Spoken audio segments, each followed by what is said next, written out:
So we're going to show you in this video how to change the 11-speed chain on your bike. You're going to need one of two basic tools. You're going to either need a chain brake, whether a dedicated tool like this, or on a multi-tool, or if you are utilizing quick links, you'll just need a pair of pliers or quick link pliers to undo the chain. Before we get to anything, we're going to check the chain to make sure it needs replaced. We're going to use this chain checker, and we're going to notice that it's at 0.5. So on an 11-speed chain, that does mean that it does need replaced. So we're going to move the chain into the small ring, both front and back, just making it easier to work with, and disengage the clutch.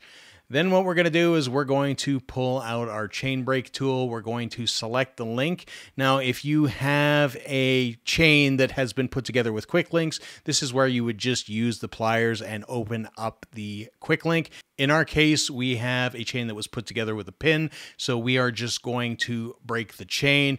All you want to make sure is that you are not utilizing the link that has the pin in it. You just select one of the other ones, and that will be easily identifiable as the pin is a gray. We're going to separate that and remove the old chain. When we do this, we're just going to make note of how it is run through the rear derailleur so we can thread the new chain in the exact same way as before.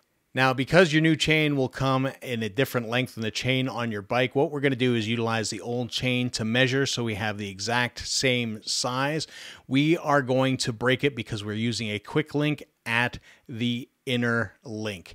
So now all we're going to do is we're going to simply thread the chain back onto the bike. In the case of Shimano chains, you're going to want to make sure that the writing is on the outside of the chain facing towards you as you install it. What we're going to do is we're going to make sure, number one, that we go through the front derailleur. You don't want it on the outside. You want to be inside of that. We're going to go through, we're going to thread it over the cassette, and then we're going to run it through the derailleur as it was before. Again, I'll just mention this, that make sure that you take close attention to how it was threaded through your derailleur if you haven't done this before, to make sure it travels the exact same route. If you don't think you can remember, just take a photograph with your cell phone. That will help you when you're doing this later on. So once you've got it fed all the way through the derailleur and you're able to bring the two ends of the chain together, what I like to do is take a small piece of metal and put it in the links. So I've got a little bit of slack, so it's just that little bit easier to work with. Now all we have left to do is install the quick link. We're going to pay special attention to the lettering that faces towards us, and we're going to pay attention to the arrow on it. That's going to follow the direction of the drivetrain. So because we have our quick link being installed on the bottom, it is pointing towards the back.